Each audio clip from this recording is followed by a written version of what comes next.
హోంమంత్రి వంగలపూడి అనిత సామూహిక వరలక్ష్మి వ్రతం పూజలు నిర్వహించారు. ఈ పూజలో హోంమంత్రి అనిత వారి కుటుంబ సభ్యులు పాల్గొన్నారు. ఈ పూజా కార్యక్రమంలో పాయకరావుపేట నియోజకవర్గ పరిధిలోని ఎస్ రాయవరం, నక్కపల్లి, కోట ఊరట్ల, పాయకరావుపేట మండలాలకు చెందిన 1500 మంది మహిళలు పాల్గొన్నారు. ఈ వ్రతంలో వేద పండితులచే ప్రత్యేక పూజలు నిర్వహించారు.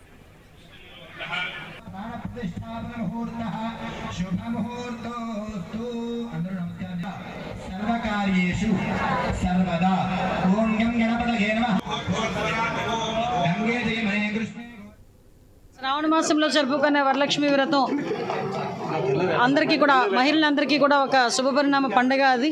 ఆ వరలక్ష్మి వ్రతం రోజున ప్రతి ఒక్కరు కూడా పూజా కార్యక్రమాలు చేయడం ఆనవాయితీ.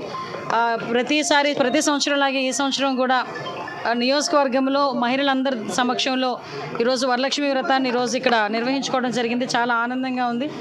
నియోజకవర్గంలో ఉన్న మహిళలందరూ కూడా ఇక్కడికి వచ్చి తాంబూలాలు తీసుకొని నన్ను, నా కుటుంబాన్ని ఆశీర్వదించి ఈ రాష్ట్రం సుభిక్షంగా ఉండాలి, ఈ రాష్ట్రం అభివృద్ధి పదంలో ముందుకు తీసుకెళ్లాలి అని, ఎన్డీఏ కూటమి నేతలందరికీ కూడా మంచి జరగాలని, మంచి ఆయురారోగ్యాలు ఇవ్వాలని ప్రతి ఒక్కరు ఇక్కడికి వచ్చి ఆశీర్వదించడం జరిగింది. నిజంగా చాలా మంచి పరిణామం, చాలా హ్యాపీగా ఉంది.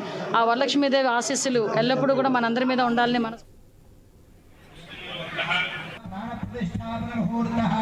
శుభముహూర్తోస్తు అందరూ నమస్కారం. సర్వకార్యేషు సర్వదా